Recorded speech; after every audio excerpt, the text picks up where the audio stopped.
오늘 은혜 받으실 하나님의 말씀은 사도행전 1장 3절에서 5절 말씀입니다. 신약성경 108 합독하시겠습니다. 그가 고난받으신 후에 또한 그들에게 확실한 많은 증거로 친히 살아계심을 나타내사 40일 동안 그들에게 보이시며 하나님 나라의 일을 말씀하시니라.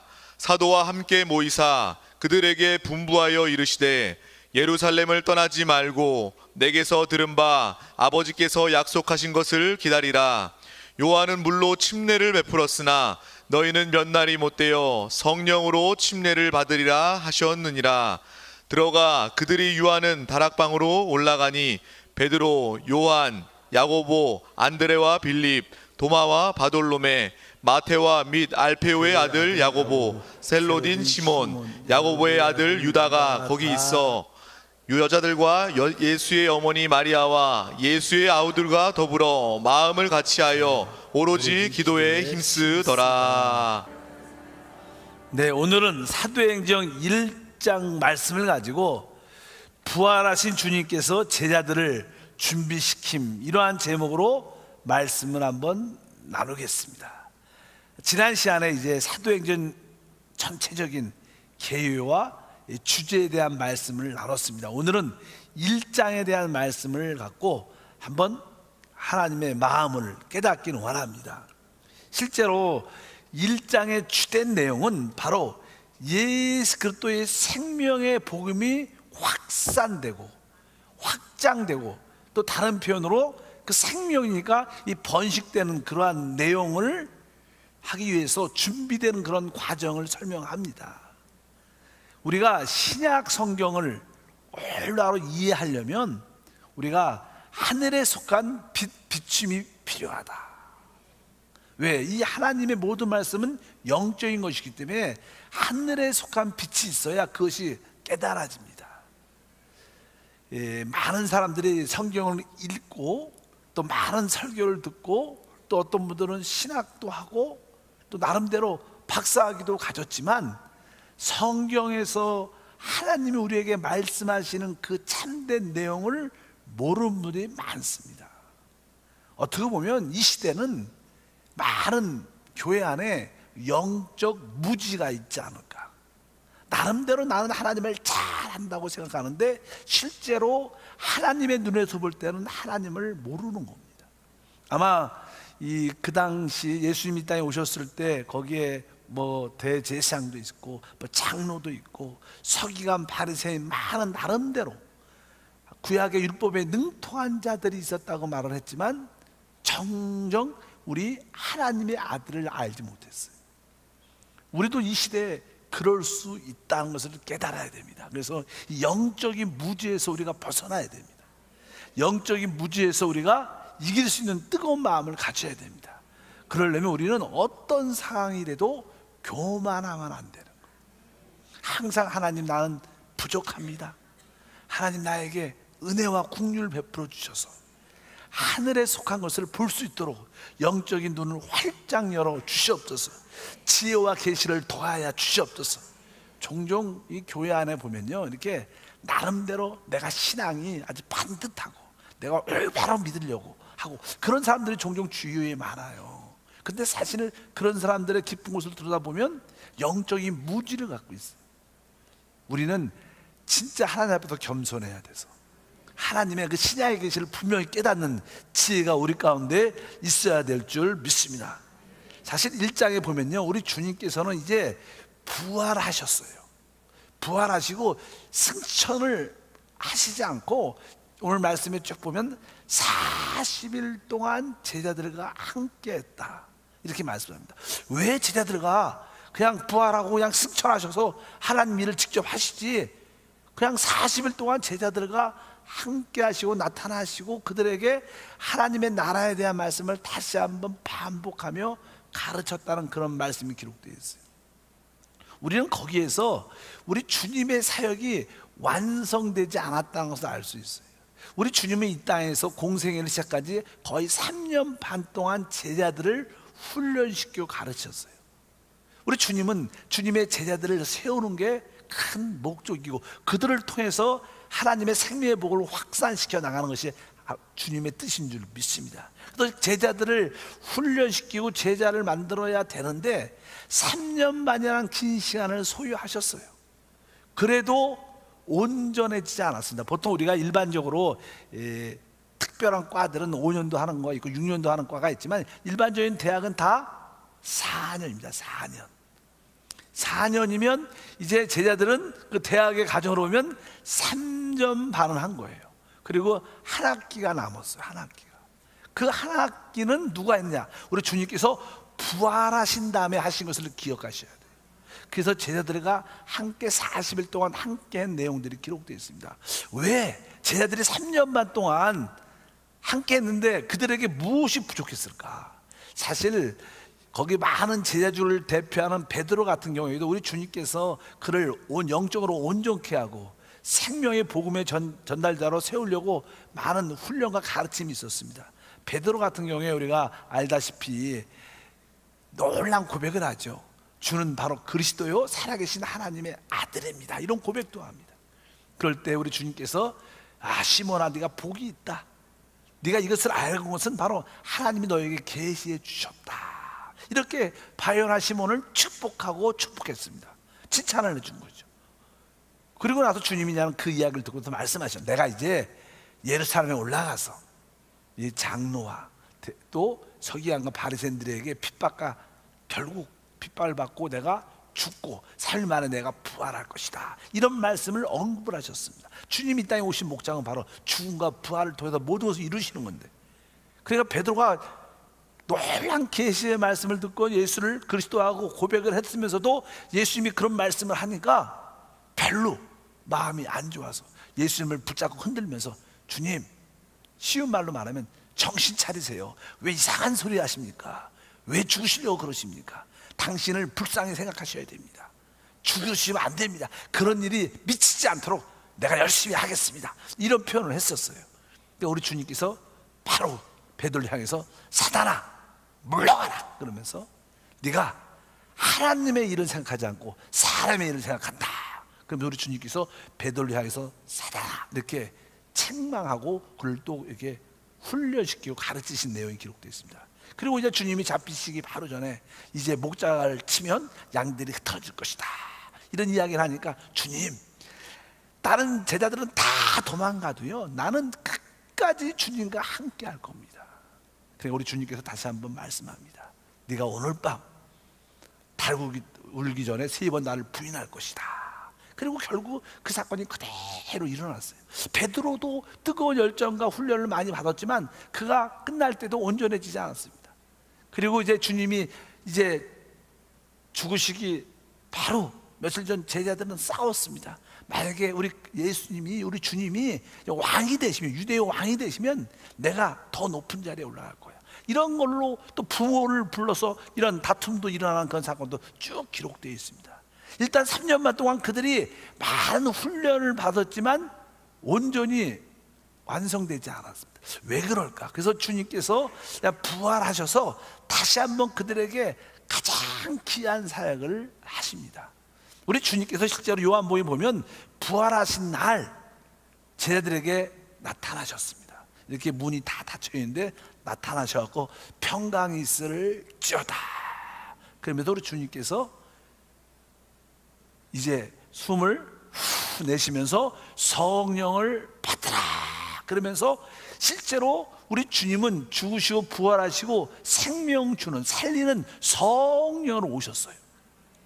그렇기 때문에 그냥 그분은 이제 성령으로 호흡하면서 성령을 받으라고 말씀하실 때 제자들은 사실 생명의 성령을 그들 안으로 어떻게 영접한 거예요. 사실 믿으시면 아멘. 그러니까 그들 심령 안에 누가? 주 예수 그리스도가 들어가신 겁니다. 사실은 제자들이 그 부활하신 날 그러한 영적인 체험을 실제로 갖게 됩니다. 그러면서 그 제자들은 달라지기 시작했어요. 우리가 그것을 자세히 설명하시죠. 왜냐하면 이 오늘 1장에 보면요, 그렇게 제자들이 서로 다투고 질투하고 시기하고 믿음도 없고 그런 제자들이 이상하게 부활하신 예수님을 만나고 나서 그들이 달라집니다. 그리고 10일 동안 마음을 같이하여 뜨겁게 기도하는 그런 하나된 모습도 갖게 돼요. 그 전까지는 하나도 안 됐습니다. 분열이 있고 당을 짓는 모습이 있었는데 하나가 되는 이 이유가 무엇인가? 그것은 다른 것이 아니라 바로 우리 주님께서 그들 마음 안에 들어가셨기 때문에, 그들 안에서 그들을 이끌어 가신다는 역사가 있는 줄 믿습니다. 신앙에서 가장 중요한 것 중에 최고의 마지막, 여러분들이 졸업을 하려면, 영적인 대학에서 졸업을 하려면 여러분 안에 내주하시는 그리스도가 오신 것을 확실히 알아야 돼요. 그렇지 않으면 그 전까지는 공부를 열심히 해도 그냥 종교적인 어떠한 지식, 체험을 가진 것이지 참된 신앙을 가진 게 아닙니다. 참된 신앙이 어느 때부터 시작되냐면, 이제 하나님에 대해서, 그리스도에 대해서, 성령에 대해서 많은 것을 배우지만 실제로 그분이 어디에? 내 안에 오신 거. 제자들은 그것을 깨달았어요. 실제로 제자들은 바로 그 부활하신 날 우리 주님께서 그들 안에 들어가셔서 그들의 대학, 영적 대학의 모든 것을 수료시키고 졸업을 시키는 그런 역사라고 말씀드릴 수 있다. 그래서 여러분 심령 깊은 곳에 여러분 안에 와 계신 그리스도의 통제를 받기를 주님으로 축복합니다. 그래야지 여러분도 영적인 훈련이 완결될 수 있습니다. 아까 우리 어떤 집사님하고 식사를 했는데 그 집사님이 그래요. 제가 이 한세 교회 오기 전에는 열심히 했다고 생각을 했대요. 신앙생활을 올바로 하고 있다. 근데 한세 교회 와서 느낀 것이, 진짜 부활하신 예수 그리스도의 그 성령이 내 안에 확실히 계시구나, 내 안에 살고 계시구나, 날 이끌어 가시나, 그것을 다시 한번 체험했다는 거예요. 그러면서 자기가 진짜 참된 신앙을 회복했다, 이런 말씀을 하셔요. 여러분도 마찬가지입니다. 여러분의 참된 신앙의 마지막 필수 과목이 뭐냐? 성경에 대해서 많은 것을 알아도, 기도도 많이 하고 많은 것을 해도 결국 부활하신 주님이 여러분 안에 오셨다는 사실을 확실히 알아야 영적 4년 대학을 수료하고 졸업하는 줄 믿습니다. 그래서 우리 주님께서 이 40일 동안 왜 함께 했느냐? 바로 이런, 아직까지 3년 반 동안에 예수님이 육신 안에 있을 때는 그들을 그렇게 가르치고 싶었고 올바로 이끌어줘도 그들이 그렇게 변화가 잘 안 됐어요. 근데 바로 어떻게? 그들이, 예수님이 부활하시고 그들 안에 들어가서 그들의 마음을 만지고 그들을 이끌어주니까 그들이 달라지고 변화된 줄 믿습니다. 우리 교회도 마찬가지입니다. 제가 여러분들에게 어떤 말씀을 전하고 또 이렇게 훈련도 시키고 그렇다고 성도들이 변화되냐? 좋은 메시지를 듣다고 변화되냐? 그렇지 않아요. 여러분들이 결국 변화되려면 바로 여러분 안에 영접된 그리스도를 체험해야 돼요. 그분이 통제하고 그분의 기름 부음을 깨달아야 여러분들이 변화되고 달라지고 바로 영적 대학에 졸업되는 그런 은혜가 있다는 것을 분명히 알아야 될 줄 믿습니다. 1장 3절을 다시 한번 읽어보면, 그가 고난받으신 후에 또한 그들에게 확실한 많은 증거로 친히 살아계심을 나타내사 40일 동안 그들에게 보이시며 하나님의 나라 일을 말씀하시니라. 그러니까 여기 보니까 바로 우리 주님께서 그들에게 나타나셨고 40일 동안 함께했다. 그 긴 시간 동안 마지막 학점을 딸 수 있도록 우리 주님이 그들에게 마지막 강의, 영적인 공과를 훈련시키는 것이 바로 그 주된 내용이다. 그래서 우리 주님은 사실 이때부터 40일 동안 함께한 가장 중요한 또 두 번째 내용은 다른 것이 아니라, 우리 주님은 아까 말씀드린 것처럼 이제 부활하시고 생명을 주는 성령이 되셨어요. 근데 그 영이라는 것은요, 눈에 보이기도 하고 보이지도 않는 그러한 상태를 의미합니다. 그분께서 우리에게 영적인 눈을 열어주면 우리 주님이 보여요. 근데 우리 영적인 눈이 안 열리면 또 그분이 안 보여요. 그 전까지는 3년 반 동안 항상 육신 안에 계신 예수님과 함께 먹고 함께 전도하고 함께 자고 함께 배우고 함께 걸어 다니셨어요. 항상 보이는 임재가 있었습니다. 근데 예수님이 죽으시고 부활하신 다음에는 이제 그 보이는 임재가 아니라 보이지 않는 임재, 왜? 성령이니까, 안보 공기니까 보이지 않는 임재를 제자들이 잘 익숙하지가 않은 거예요. 그래서 우리 주님이 어느 때는 없다고 느낄 때는 딱 나타나시고, 우리 주님 우리와 함께 하셔 너무나 좋다, 그럴 때는 안 뵈셔. 금방 또 안 보이죠. 근데 우리 주님이 여기 사실은 중요한 것은 우리 주님이 가셨다가 오셨다 이런 내용이 아니에요. 그분은 항상 함께 하셔요. 다만 그분이 보이셨다가 보이지 않는 차이지, 그분이 뭐 가셨다가 다시 오셨다 이런 뜻이 아닙니다. 우리 주님은 가셨다 오시는 분이 아니에요. 그분은 세상 끝날까지 항상 함께 하셔요. 우리는 주님이 가셨고 떠나셨다가 다시 오셨어 이렇게 말하시면 안 돼요. 항상 그분이 우리 눈에 보였다 또 안 보이신다는 그런 차이지, 그러나 그분은 우리와 함께 하신다. 이것이 뭐예요? 사실 신앙이죠. 신앙이라는 것은 하나님이 나와 함께함을 믿는 겁니다. 제자들은 그것이 익숙하지 않았기 때문에 우리 주님께서 40일 동안 함께 하면서 그 보이지 않는 임재를 뭐 했어요? 훈련시켰어요. 여러분, 보이지 않는 임재를 믿는 사람들은 믿음이 있는 거예요. 어떤 환경 가운데 있어도 주님이 나와 함께 하신다, 임마누엘 하나님이시다, 이거 믿으니까 뭐예요? 그것이 믿음이에요. 그럼 능치 못함이 없죠.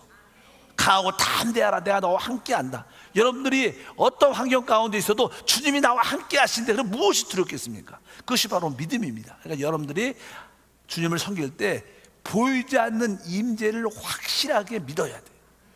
제자들도 바로 40일 동안 그런 훈련을 통해서 그들이 졸업을 확실하게 그래서 보이지 않는 임재, 따라합니다. 보이지 않는 임재. 그래서 우리 성도들은 보통 이게 주님이 한번 나타나 주세요, 보여주세요, 꿈 가운데, 이런 기도를 많이 하죠. 우리는 자꾸만 보이는 임재를 찾죠. 그러나 보지 않고 믿는 자가 진짜 복이 있는 거예요. 처음에는 우리 주님이 보여주셔요. 영적으로 너무 어리니까 나타나 주시고 꿈으로 나타나 주시고 말씀도 듣게 해주시고, 그러나 그래도 그분은 항상 우리와 함께 하기 때문에 그런 느낌이 없을지라도 주님은 나와 함께 하시고 또 우리 안에서 보이지 않지만 성령의 기름을 통해서 우리께 말씀하시고 우리를 인도해 주신다. 그래서 보이지 않는 임재를 확실히 믿어야 돼요. 주님은 나와 함께 하신다. 옆 사람과 인사합니다. 주님은 우리와 항상 함께 하십니다.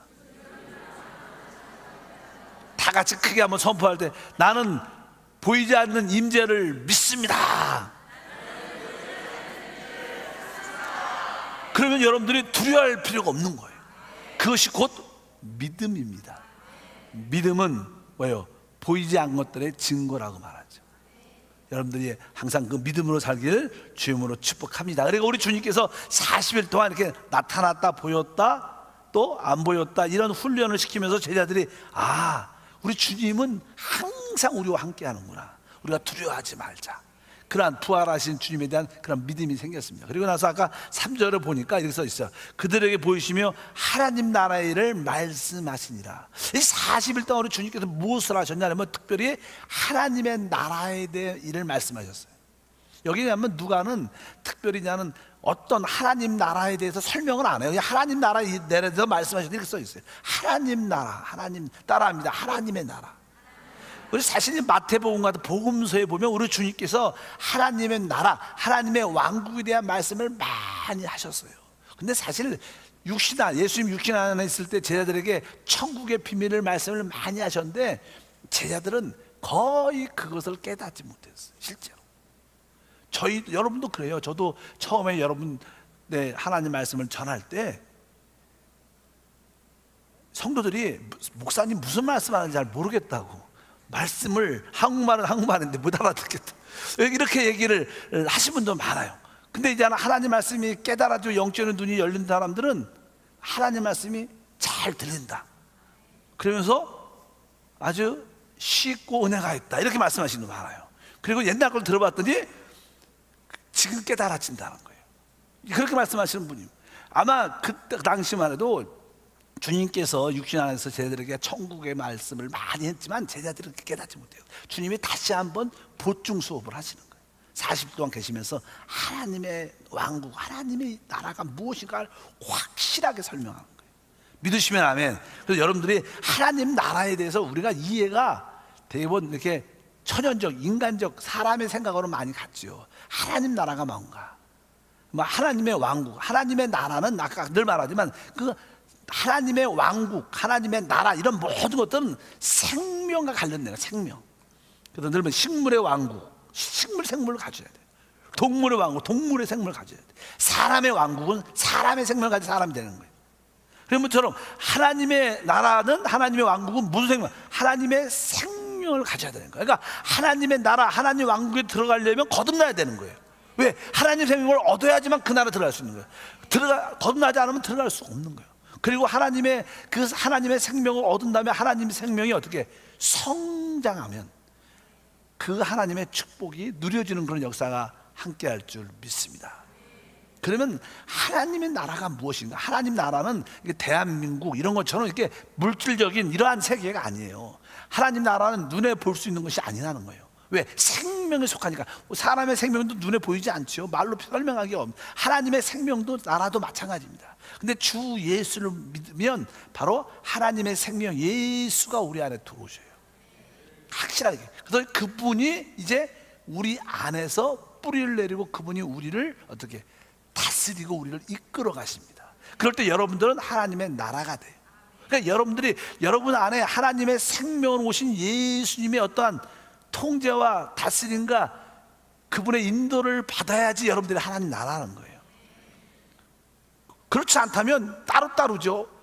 바로 여러분 예수님이 우리 안에 오셨기 때문에 그분이 왕이십니다. 그분의 왕은 뭐예요? 우리를 통치하고 다스리고 이끌어 간다는 거예요. 그러니까 여러분들이 여러분 안에 있는 하나님의 생명의 통제, 다스림을 받아야 우리는 진짜 하나님의 속한 자가 되는 거예요.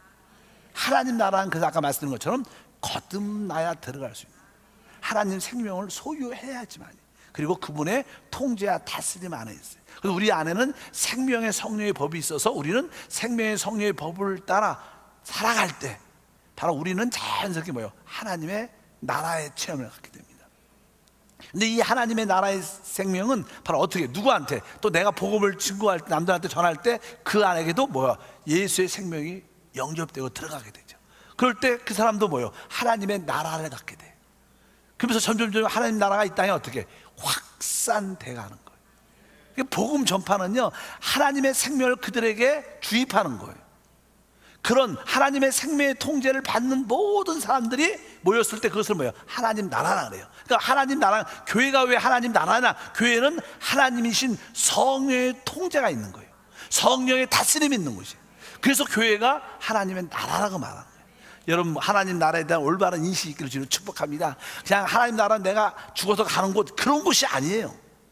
그것은 사람이 만들어낸 생각들이고, 진짜 성경에서 말하는 하나님 나라는 하나님의 생명, 영원한 생명이 우리 안에 오셨는데 그 생명에 내가 지배와 다스림과 통제와 인도를 받을 때 진짜 하나님의 의와 평강과 실학과 치유와 회복과 축복을 누리게 된다는 거예요. 여러분들이 하나님 나라임을 믿습니다. 여러분 안에 하나님의 통제와 다스림이 함께하는 줄 믿습니다. 한번 따라할까요? 내 안에 하나님의 생명의 다스림이 있습니다. 그래서 우리 안에 기름 부음이, 너는 이 일은 하지 말라, 잠잠하라, 봉사하라, 이런 느낌이 들 때마다 여러분 어떻게, 그 기름 부음에 순종하면 하나님의 다스림 안에 있는 하나님의 왕국에 놀라운 축복과 은혜가 함께할 줄 믿습니다.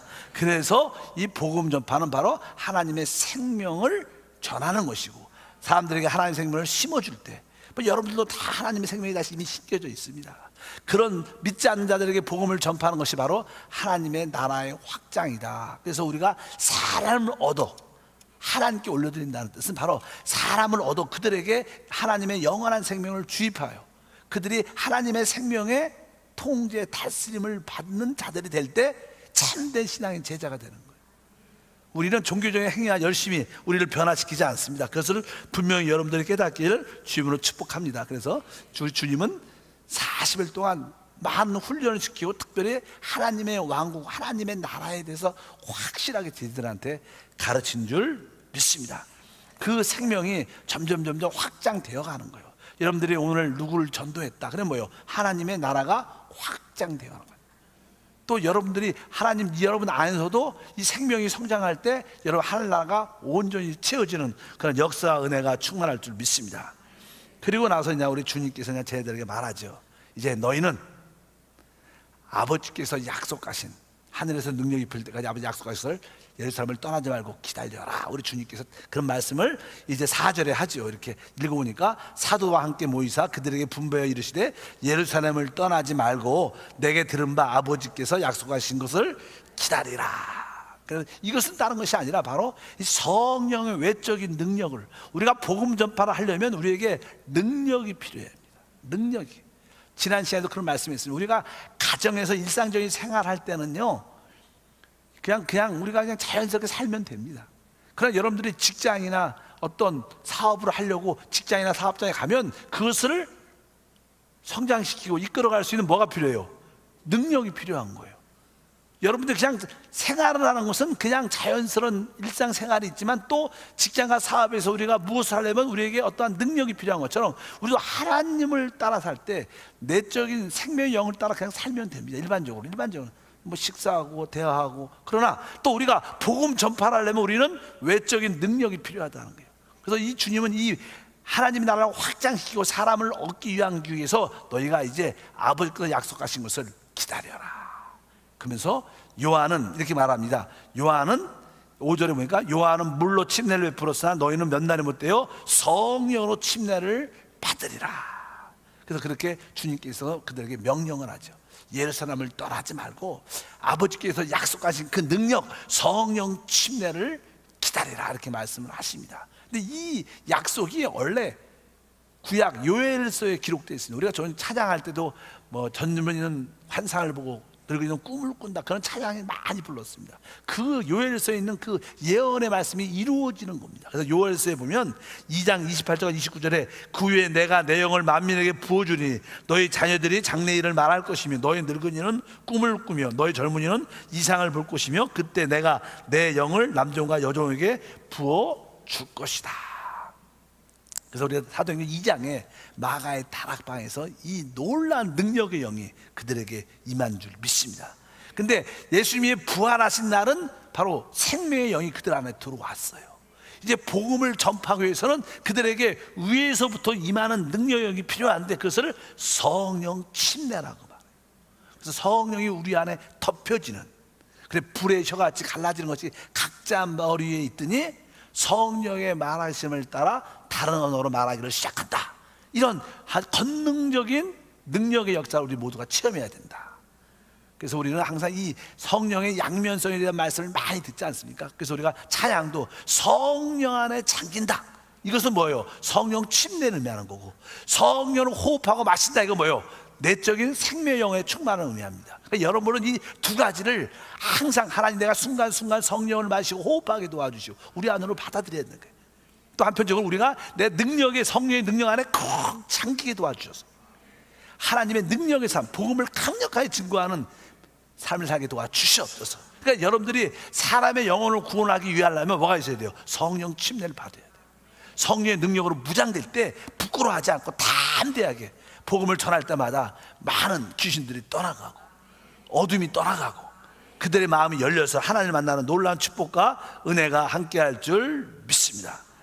그래서 이제 고린도전서 12장 13절에 이 바울은 이렇게 표현했습니다. 우리가 유대인이나 헬라인이나 종이나 자유인이나 다 한 성령으로 다 침례를 받아 한 몸이 되었고 또 다 한 성령을 마시게 했다. 그러니까 우리가 침례를 이미 한 성령으로 침례를 성령 안에 잠겨져 있고 또 우리는 성령을 마시는 위치에 있다. 그래서 항상 우리가 성령 안에 잠깁니다. 또 성령을 호흡하고 마십니다. 이런 찬양을 안팎으로 충만해 주셔야 될 것이다. 그럴 때 하나님의 일꾼, 증인이 될 수 있는 줄 믿습니다. 주님이 이런 이야기를 하셨어요. 그러니까 제자들은 또 딴소리를 해요. 딴소리. 어떤 소리? 제가 보니까 그냥 6절에 이렇게 말합니다. 그들이 모였을 때 예수께 여쭤 이르되 주께서 이스라엘 나라를 회복하심이 이때니까 하다. 이 제자들은 어디에 관심이 있어요? 이스라엘의 나라의 회복에 관심이 있었어요. 유대인들이니까. 그렇지 않아도 지금 로마의 포로가 돼갖고 어떻게 하면 우리나라가 독립하고 자주를 회복할 수 있나 이런 생각 가운데 늘 갖고 있으니까 저 인본주의적인 자기 나라에 대한 생각이 늘 갖고 있으니까 이 질문을 또 했어요. 예수님은 뭐 하라는 거예요? 지금 하나님의 나라에 대해 말하고 있어요. 하나님의 나라에 대해서 또 그 너희가 성령으로 침례를 받는 것에 대해서 말하고 있어요. 믿으시면 아멘. 그런데 제자들은 이스라엘 나라에 대해서 관심이 있는 거예요. 그러니까 우리 주님께서 말씀을 하십니다. 뭐라고 말씀하셔요? 7절에 보니까 이르시되 때와 시기는 아버지께서 자기 권한에 두셨으니 너희 알 바가 아니다. 그러면서 우리가 너무나 잘 아는 8절에 오직 성령이 너희에게 임하시면 너희가 권능을 받고 예루살렘과 온 유대와 사마리아와 땅까지 이르러 내 증인이 되리라 하시니라. 오직 성령이 임하시면, 성령의 침례를 받으면 이렇게 말씀을 하시게 됩니다. 그러니까 여기서 보면 이제는 우리는 알아야 됩니다. 시대적인 전환이 있는 거예요. 제자들은 그동안 계속 구약적인 사고방식에 많이 붙잡혀 있었어요. 그래서 그들은 구약에서 이제 무슨 시대가 어떻게 신약으로 바뀌었다는 거예요. 여러분들도 그런 마음을 가지셔야 돼. 구약에서 어떻게 신약으로 바뀌었고 이스라엘 나라에서 하나님 나라인 교회로 바뀌어 나가는 시대라는 거예요. 시대가 전환된다는 거예요. 너무나 어떤 새로운 변화가 있을 때, 패러다임이 있을 때 사람들이 생각이 바뀌질 않아요. 그래서 문제가 많이 생기는 거예요. 바뀌어야 된다는 거예요. 모세의 율법을 준수하는 것이 아니라 바로 예수, 나, 부활한 나를 따르는 거다. 이렇게 주님께서 시대적인 전환에 대한 생각을 바꿔주시는 거예요. 그러니까 여러분들도 그냥 조금씩 그런 생각이 어떻게 바뀌어야 돼요. 구약에서 원로 시작으로 이스라엘 나라가 아니라 하나님의 나라인 교회로 돌이켜야 되고, 모세의 율법을 지키고 준수하는 자가 아니라 바로 우리의 부활하신 주님의 말씀을 따르는, 성령을 따르는 자가 되어야 된다. 시대가 바뀌었다는 거예요. 여러분 신앙도 바뀌어야 돼요. 옛날에 구약적인 그런 사고방식으로, 또 종교적인 사고방식으로 하나님을 섬겨서는 절대로 안 됩니다. 우리는 참된 하나님을 섬기는 믿음의 역사를 가져야 될 줄 믿습니다. 바로 이 주님의 제자들은 그렇게 예수님한테 훈련도 많이 받았지만 기본적인 유대인의 율법에 대한, 이스라엘에 대한 그 사고방식이 워낙 사람들이 바뀌었기 때문에 금방 지워지지 않아요. 그냥 오랜 시간을 통해서 그들이 바뀌게 되죠. 우리 신앙도 좀 변화의 필요를 사모하는 우리 모두가 돼야 될 줄 믿습니다.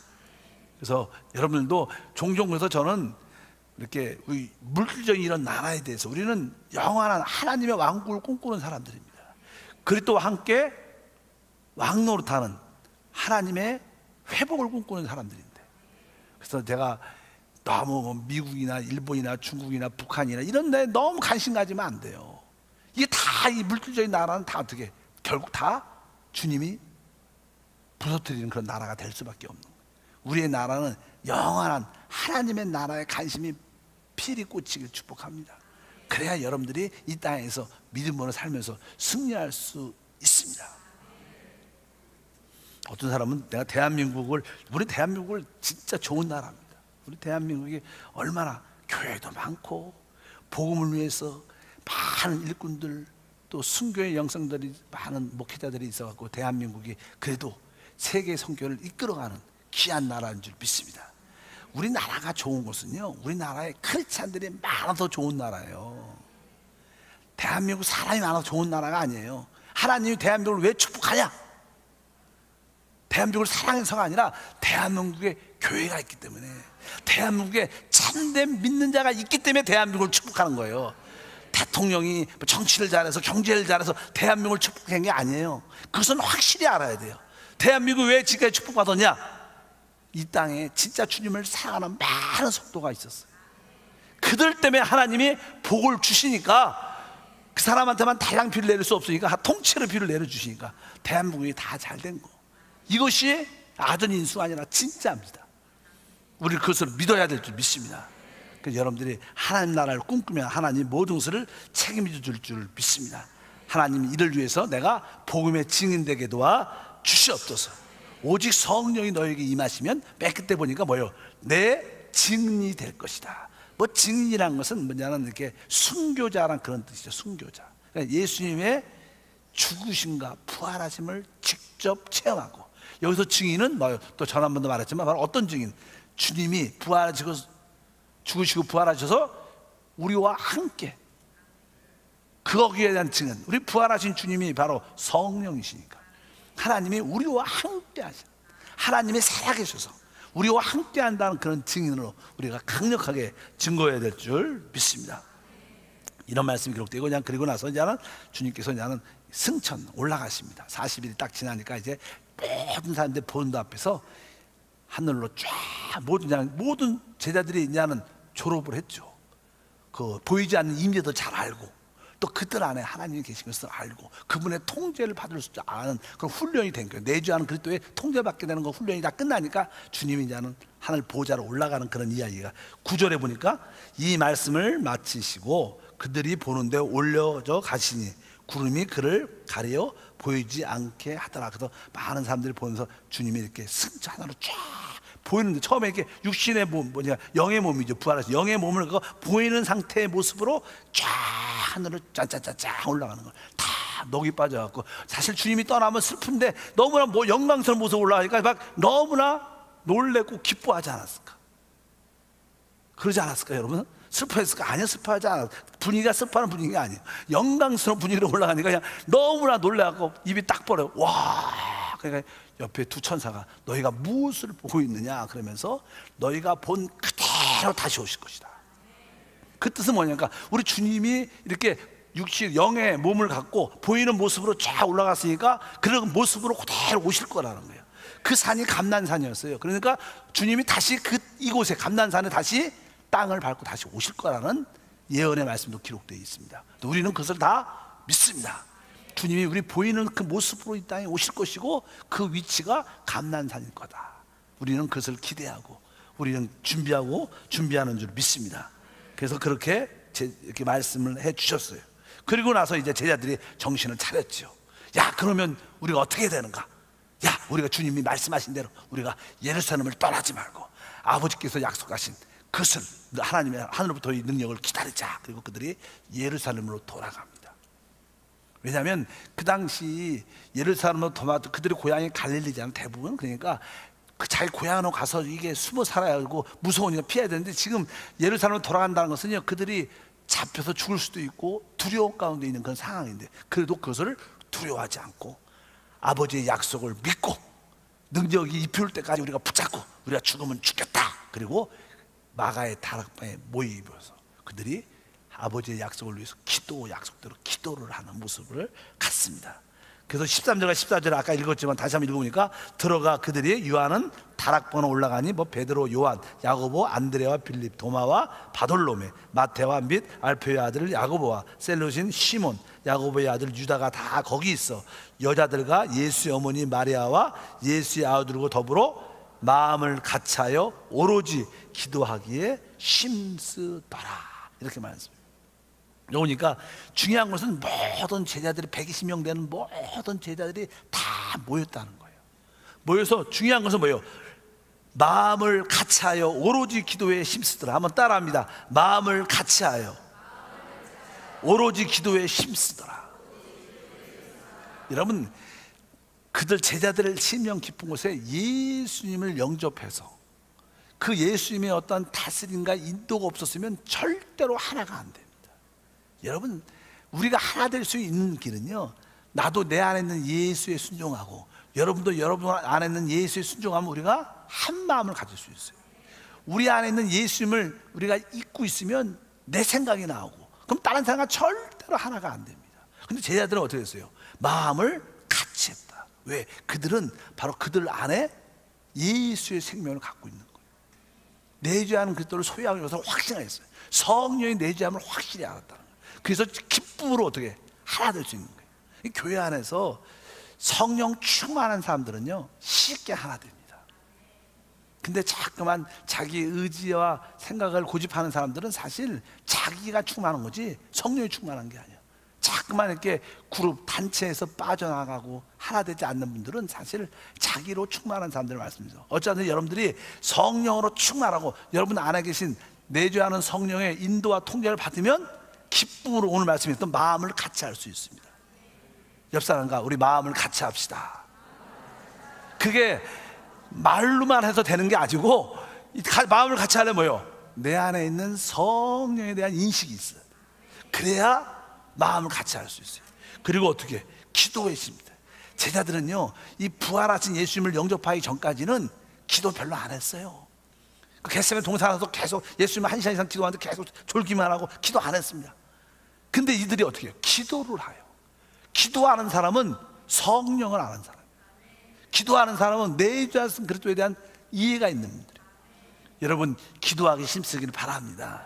원래 하나님께서 우리에게 모든 것을 약속해 주셨어요. 약속을 해놔. 우리 하나님은 언약, 약속하신 하나님입니다. 하나님이 여러분에게 영혼이 잘되고 범사에서 강건한 축복을 주기로 이미 약속하셨어요. 그래도 우리가 그것을 가지려면 뭐가 필요한 거예요? 기도를 해야 되는 거예요. 여러분에게 어떤 큰 부흥과 축복을 주실 때하고 약속을 해놔도 기도가 있어야지 그것이 우리 가운데 나타날 것이다. 그래서 우리는 아버지께서 이미 약속을 우리는 받은 자들이에요. 이제 그 약속을 누리려면 기도만 하면 되는 거예요. 우리가 성도들과 한 마음으로 기도하면 놀라운 간증과 축복이 함께 할 줄 믿습니다. 우리 카톡방에 중보 기도 팀들의 기도 중보자들이 있습니다. 거기 보면 한 150명 이상이 이렇게 늘 누가 아프다, 개인적인 문제가 있다면 그 기도를 올리면요, 다 이렇게 기도를 하죠. 하나님께 또 문자로 치면서 기도하죠. 그래서 또 올리고 또 그렇지 않으면 그냥 짧게 한 1분씩 또 기도하고 각자 그 기도가 되게 센 겁니다. 그래서 여러분들이 문제가 있을 때마다 카톡방에 믿음을 올리면요, 금방 치유되고 회복도 되고 간증과 은혜가 함께 할 줄 믿습니다. 오늘 말씀 그와 똑같은 거예요. 바로 마음을 같이하여 오로지 기도에 심쓰니라. 뭐 옛날에는 뭐 카톡이 없었으니까 우리는 지금 이렇게 하니까 얼마나 쉽습니까? 그래도 모이기에 힘쓰고 한 장소에 모이려면 시간과 여러 가지 많은 것이 어려울 텐데 항상 우리 영 안에서 시간과 공간을 우리 모두가 초월했기 때문에 아마 4천 영성으로, 그렇기 때문에 여러분들이 믿음으로 뜨겁게 기도해 주시면 많은 간증과 축복이 함께한 것을 믿습니다. 그래서 이러한 모든 것들도 바로 그들 안에 생명의 성령을 받아들였기 때문에 그렇게 될 수 있었다. 그래서 베드로가 달라진 거예요. 베드로가 부활하신 주님을 체험해서 부활하신 주님인 성령을 그 안으로 받아들인 것을 느끼고 나서 베드로는 확실히 달라졌어요. 우리 성도들도 그래요. 성도들도 이렇게 신앙생활 같이 하고 봉사 쭉 하다 보면 어느 때부터 사람이 달라지냐면 내 안에 내주하는 그리스도에 대한 인식이 생기게 할 때부터 사람은 달라져요. 그 전까지는 이제 안 달라져요. 잘 달라지라고 그렇게 권면하고 위로하고 또 이렇게 겁도 줘도 안 달라져, 내가 보니까. 그런데 어떻게 달라지냐? 바로 내 안에 그리스도가 계시구나, 그런 체험과 느낌이 있고 그분의 인도에 대한 감각이, 영적인 감각이 있으면 그분의 통제와 다스림이 나타나기 때문에 그때부터 진짜 신앙생활의 맛을 알고 하나님 나와 함께하구나, 그러면서 우리에게 진정한 변화가 일어나는 거예요. 변화는 우리 안에 계신 주님을 느껴야 일어나요. 베드로도 그런 거예요. 베드로도 내 안에 내가 성령으로, 우리 주님께서 성령을 받아라 하고 성령을 그날 받고 안에 내 안에 주님이 살아계시는구나, 그 느낌을 갖고 그때부터 베드로는 달라졌어요. 그리고 나서 이제 구약의 말씀도 깨달아지기 시작했어요. 성경을 여러분들이 잘 깨닫고 신앙의 말씀도 잘 깨달으려면 내주하시는 그리스도에 대한 인식이 있어야 돼요. 왜? 그분이 가르쳐 줘야 되니까. 그분에 대한 느낌이 없으면 누가 가르쳐 주겠어요? 내가 아무리 깨달아도 말씀이 깨달아지지 않아요. 우리 안에 계신 오신 성령이 가르쳐야 그 말씀이 깨달아져 이해가 가고 계시의 영이 열리는 줄 믿습니다.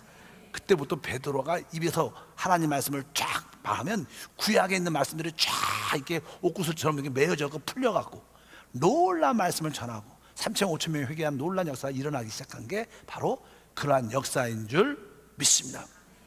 그리고 나서 한 가지 더, 유다가 자살해서 죽었잖아요. 그러니까 이제 그 빈 한 자리를 채우죠. 그래서 그 한 자리에 그동안 우리 예수님의 침례 요한 때부터 우리와 함께 늘 있었던 사람을 우리가 한 사람을 뽑아야겠다. 그리고 12명의 사도의 숫자를 채우는 일을 그들이 감당을 하죠. 그래서 1장 21절과 22절에 보면 이런 표현이 있습니다. 이러함으로 요한의 침례로부터 우리 가운데 올려가신 날까지 주 예수께서 우리 가운데 출입하실 때 항상 우리와 함께 다니던 사람 중에 하나를 세워 우리와 더불어 예수께서 부활하심을 증언할 사람이 되게 하리라 하거든. 이거 베드로가 한 말이에요. 베드로가 그런 생각이 벌써 다 들은 거예요. 우리가 그 한 사람이 빠져나갔으니까, 이 구약의 예언될 말씀이니까 우리가 한 사람을 다시 뽑아야 된다. 예수님 침례 요한 때부터 예수님이 출입할 때 같이 항상 우리가 함께 있었고 예수의 부활을 본 사람 중에 한 사람을 우리가 하자. 그래서 마띠아라는 사람이 선정이 돼요. 원래 두 사람, 유스도와 마띠아를 놓고 제비를 뽑죠. 그래갖고 성경에 보니까 그냥 마띠아가 돼서 그가 이제 12 사도에 가입하게 되는 그런 말씀이 기록되어 있습니다. 근데 여기에 보면 제비를 뽑았다 그냥 말씀이에요. 제비. 근데 구약의 방법은 제비를 뽑는 거예요. 신약은 여러분 안에 성령이 뽑는 거예요. 근데 그게 그냥 처음에 이게 과도기니까 익숙하지 않은 거예요.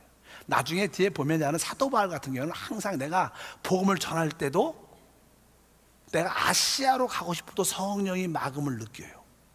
이런 성령의 기름 부음과 성령의 인도를 받을 수 있어야 돼. 처음에는 미약하지만 그래도 여러분들이 참된 신앙이 되려면 참된 하나님의 아들은 성령의 인도를 받는 사람이 참된 하나님의 아들이에요. 어차피 여러분들이 성령의 인도를 받으려고 늘 기도해야 되는 거예요. 그래야 진짜 승리의 삶이 있습니다. 우리의 축복은 뽑기가 아니에요. 뭐예요? 성령의 인도가 우리의 답이다. 그것을 여러분들 신약은 정확합니다. 과도기라 이렇게 됐지만 이제 그래서 교회에서 이 어떤 재직을 뽑을 때도 이렇게 어떤 성령의 기름 부음이 있어야지 뭐 뽑기로 해갖고 뭐 누가 추천해갖고 여러 가지 그런 뭘 수도 많이 있겠지만 일단은 뽑기는 구약적인 방법이고 우리 신약은 성령의 답이니까 성령의 기름과 은혜가 있길 바랍니다. 여러분도 어떤 집을 살 때도 항상 집을 살 때도 야, 이 아파트가 저 아파트가 다 그렇게 한번 마음에 주님한테 물어봐야 돼. 그럼 주님한테 이 집이 아파트가 오를 것 같아 이런 생각하지 마시고 이제 딱 봐고 딱 집에 들어갔는데 마음이 평강이 있고 편하고 그러면 성령의 인도가 있는 거예요. 자꾸만 이렇게 주변 환경도 봐야겠지만 돈하고 연관돼서 보면 안 됩니다. 항상 내 안에 계신 주님 어떠십니까? 주님은 이 아파트가 마음에 드십니까? 참 물어봐야 돼. 그분의 평강이나 그분의 인도를 종용하시 느끼는 훈련을 조금씩 해봐야 된다는 거예요. 아멘. 대학도 대학도 하나님한테 한번 대학도 한번 여러분들 한번 들어가 시험 보기 전에 학생들 대학교 그 학교 가봐갖고 성령한테 여쭤보시기 바랍니다. 그럼 실력이 조금 모자라도 하나님 오케이 하면 될 거예요. 그럼 믿음을 가지시고 성령의 인도를 받기를 주님을 축복합니다. 어쩌든지 1장 그런 이야기가 쭉 기록돼 갖고 이제 제자들은 계속 10일 동안 기도하죠. 그리고 우리가 말하는 다음 주에는 사도행전 2장에 오순절 타락방의 성령의 역사를 한번 나누는 그런 시간을 갖길 바랍니다. 기도하겠습니다. 하나님 아버지 감사합니다. 다시 한번 사도행전 1장을 통해서 이 땅에서 부족했던 제자들의 마지막 부분을 부활하신 주님께서 친히 그들을 마음 안에 찾아가사 그들의 모든 부족함을 이끌어주고 채워주고 또 보이지 않는 임재를 훈련시켜 하나님의 역사를 마무리 짓는 것을 다시 한번 봅니다. 우리 모두도 우리 주님의 제자로 부족한 모습이 있다면 성령께서 오셔서 그 부족한 부분을 다 채워주셔서 주님의 참된 증인으로 우리를 사용해 주옵소서. 주 예수 이름으로 기도함.